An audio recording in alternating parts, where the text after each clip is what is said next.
How to Safely Speed Sled Down Snowy Mountain Trails by Dragoyle, LLC. Speed sledding is one of my favorite winter activities, but you must be careful. To safely speed sled down snowy mountain trails, you should follow these tips. Make sure you have the right equipment, including a sled designed for high-speed downhill travel, a helmet, snow boots that are good for hiking, and several layers of clothing. Choose a sledding trail that is appropriate for your skill level and experience. Avoid trails that are too steep or have obstacles, or corners that could be dangerous at high speeds. Start slowly and cautiously. Gradually increase your speed as you become more comfortable with the trail and your sled. Keep your body in a low, streamlined position and use your legs and arms to control your speed and direction.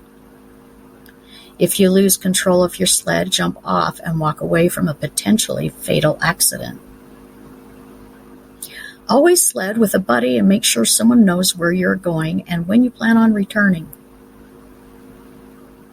Dress appropriately in layers to stay warm and bring a backpack with extra layers and emergency supplies. To learn more, visit Dragoyle.com. Visit us online at TikTok, Facebook, Instagram, and please share this video